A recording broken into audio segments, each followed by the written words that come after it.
ছোট পুঁজি নিয়েও লড়াই করলো বাংলাদেশ। ব্যাটারদের ব্যর্থতার দিনে বোলাররা দেখালো কিভাবে শেষ পর্যন্ত লড়াই করতে হয়।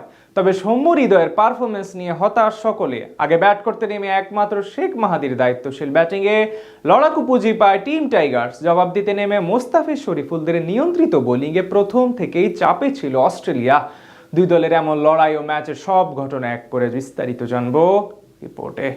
মিরপুর থেকে চট্টগ্রামে যাওয়ার সাথে সাথে বাংলাদেশ দলের পারফরমেন্স যেন বদলে গেল। ব্যাটারদের বেহাল দশা চোখে পড়ল ভীষণভাবে। এদিন নিয়মিত অধিনায়ক লিটন কুমার দাসের বদলে অধিনায়কত্বের দায়িত্ব নেন তাওহিদ হৃদয়। অভিষেক হয় আব্দুল গাফফার সাকলাইনের। অন্যদিকে অজি একাদশে অভিষেক হয় মোট দুজনের। সাগরিকায় এদিন টস জিতে আগে ব্যাট করতে নেমে অবশ্য শুরুটা ভালোই করেছিলেন দুই ওপেনার সাইফ হাসান ও তানজিদ হাসান তামিম। তবে সেই ধারা বেশিক্ষণ ধরে রাখতে পারেননি তারা। ইনিংসের তৃতীয় ওভারে স্পেন্সার জনসনের অফ স্টাম্পের বাইরের ডেলিভারি উড়িয়ে মারতে গিয়ে কভারে থাকা ফিল্ডারের হাতে ক্যাচ দিয়ে বিদায় নেন তামিম। তার কাছ থেকে আসে কেবল 10 রান। আরেক ওপেনার সাইফ হাসান বেশ ভালোভাবেই সামাল দিচ্ছিলেন অস্ট্রেলিয়ান বোলারদের। তবে পঞ্চম ওভারে ম্যাট রেনশুর বলে হাঁটু গেড়ে স্লগ সুইপ খেলতে গিয়ে মিড অফে মিচেল মার্শের হাতে ধরা পড়েন তিনি। তার কাছ থেকে আসে 3 বাউন্ডারির সাহায্যে 14 বলে 20 রান। অধিনায়ক হিসেবে নিজের প্রথম ম্যাচে ক্রিজে এসেই বিশাল এক ছক্কা হাঁকান তাওহিদ হৃদয়। অন্য প্রান্তে ধীরে সুস্থে খেলা সৌম্য সরকারের সাথে জুটি করার চেষ্টায় ছিলেন তিনি। তবে সেই প্রচেষ্টায় সফল হতে পারেননি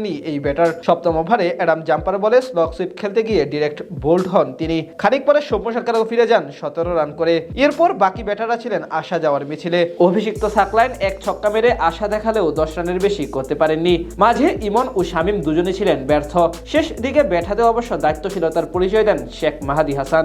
19তম ওভারে টানা 3 বলে 3 বাউন্ডারি হাঁকিয়ে রান রেট 6 পার করেন তিনি। মাহাদির 29 রানের অপরাজিত ইনিংসে ভর করে শেষ অবধি 131 রানে অল আউট হয়ে যায় বাংলাদেশ।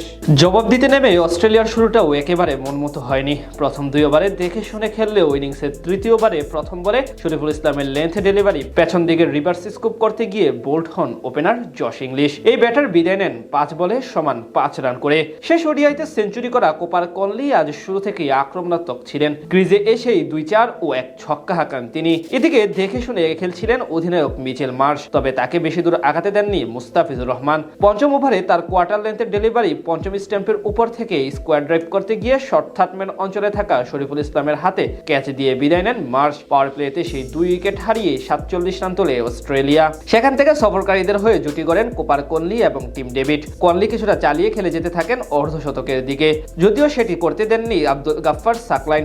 27 বলে 47 রানের তার তাণ্ডব থামান এই অভিষিক্ত ক্রিকেটার। তার বলে উড়িয়ে মারতে গিয়ে শরীফুলের হাতে ধরা পড়েন এই ব্যাটার। শেষ 10 ওভারে অজিদের প্রয়োজন ছিল 54 রান।